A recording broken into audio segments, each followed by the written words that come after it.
ഇന്നലെ എങ്ങണ്ട് കളി വിചാരിച്ചമാനൊക്കെ ആയല്ലോ. അതെ അതെ. അപ്പൊ യമാല് ബന്ധപ്പെട്ട് കണ്ടജി അപ്പൊ ഇന്നലെ അയാള് ബുദ്ധി പോയിച്ച്. അപ്പൊ യമാൽ കളിക്കാരപ്പോ തെളിഞ്ഞില്ലേ കളി സൗദി പിടിച്ചിക്കാൻ കഴിയൂല. തോറ്റ സ്പെയിൻ കഥ കഴിഞ്ഞു. അപ്പൊ യമാല് ഈ ടീമിന് തന്നെ നാളെ ഇറക്കിയിട്ടുണ്ട്. ഇനിയിപ്പോ ഏതായാലും കഴിച്ചിട്ടായി. അപ്പൊ ഇന്നിപ്പോ അർജന്റീന ഇറങ്ങാണ്. അർജന്റീന ഇപ്പൊ ഫോമിലേക്കാണ്. ആദ്യത്തെ കളി പിന്നെ മെസ്സി പിന്നെ ഹാട്രിക് ഒക്കെ നേടിയല്ലോ. സെറ്റായി വരുന്നുണ്ട് അർജന്റീന ആരാധന ടെൻഷൻ ഇല്ലാതെ അർജന്റീന കളിക്കണ്. ടെൻഷൻ അപ്പൊ ഇന്ന് അർജന്റീന പിന്നെ യൂറോപ്പിൽ നിന്ന് വരുന്ന ടീമാണ് ഓസ്ട്രിയ. രണ്ടും counter അറ്റാക്കിന് വിദഗ്ധരാ Austria. Counter attacking.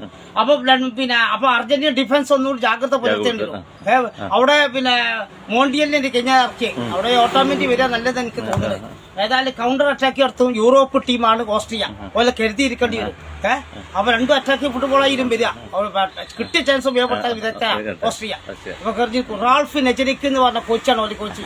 Patrick Pence ഉണ്ട്, കെവിൻ ഡാൻസോയ് ഉണ്ട്, മാർക്ക് ഫ്രീഡ് ഉണ്ട്, ഡേവിഡ് അലബൈ ഉണ്ട്, അലക്സാണ്ടർ ബ്രാൻഡ് ഉണ്ട്, നിക്കോളാസ് സൈവാൾ ഉണ്ട്, ഫിലിപ്പ് ഇൻറാഡ് ഉണ്ട്, സ്റ്റെഫൻ പാസ് ഒക്കെ ഉള്ള ടീമാണ് ഓസ്ട്രിയ. റാൾഫ് നെജരിക്കാണ്.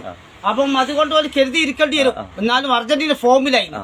ഇനിയിപ്പോ മെസ്സിന്ന് ഫോമിലേക്ക് എത്തും. കാര്യം ചോദിച്ചാൽ 2 റൗണ്ട് കടത്തല്ലോ. ആരാധകർക്ക് ടെൻഷൻ ആയിരിക്കുന്നുണ്ട്. കാരണം സമ്മർദ്ദമില്ലാതെ കളിക്കുന്നത്. അപ്പം യൂറോപ്പ് ടീം സ്പീഡാണ്. കഴിഞ്ഞ യൂറോ കപ്പിലൊക്കെ ഒരു ശക്തമായ പോരാട്ടം കാഴ്ചവെച്ച ടീമാണ് ഓസ്ട്രിയ എന്ന് പറഞ്ഞത്. അവിടെ ലയണൽ സ്കലോണി ഉള്ളിടത്തോളം കാലം പേടിക്കണ്ടില്ല. പിന്നെ റൂളിയുണ്ട്, മൂസോയുണ്ട്, എമിലിയാനോ മാർട്ടിനസ് ഗോൾകീപ്പറുണ്ട്. പിന്നെന്ന് പറഞ്ഞാൽ അർജന്റീന മോണ്ടിയലിന്റെ സമയം മാറ്റം വരുത്താതെ പിന്നെ അങ്ങോട്ട് ഓട്ടോമെന്റി ആയിരിക്കും. പിന്നെ റൊമാറോ ഉണ്ട്, കാക്ലിയാഫിക്കോയുണ്ട്, അതേപോലെ മൊളീനയുണ്ട്, ലിസാൻഡ്രോ മാർട്ടിനസ് ഒക്കെ വരാൻ മതിയാവും. പിന്നെന്ന് പറഞ്ഞാൽ മധ്യനിരന്റെ അഭിപ്രായം നിക്കോപാസിനൂടി ഇറക്കുന്നത് നല്ലതാണ്. കാരണം ഫോർവേഡില് മെസ്സിയും ആൽവാരസിനെ ഫസ്റ്റ് ഹാഫ് ഇറക്കണം. കഴിഞ്ഞ പ്രാവശ്യം ലത്തോറോ ബട്രസിനെ ഇറക്കിയ പക്ഷെ ആൽവാരസ് വരെ നല്ലത് ഒരു സ്പീഡ് ഗെയിമുള്ള. അപ്പൊ ആൽവാരാസ് വന്നു കഴിഞ്ഞാൽ നിക്കോപാസ് കൂടി വന്നാൽ എൻസോ ഫെർണാണ്ടസും പെരഡസും ഡീപ്പോളും അപ്പൊ ഓലെ കൂടെ സഹായിക്കാൻ പിന്നെ ലോസൽസും ഉണ്ട്. നിക്കോപാസ് കൂടി വന്നാലത് 1-2 ആളെ ഇത് ചെയ്തിട്ട് നിക്കോപാസ് വരുന്നല്ലേ നോക്കല്ലോ. അതുപോലെ പന്ത് ജൂനിയർ ആൽവാരസ് ഇറങ്ങാൻ നല്ലത്. അതുകൊണ്ട് തുടക്കത്തിൽ അറ്റാക്ക് നടത്തും അർജന്റീന എനിക്ക് തോന്നുന്നത്.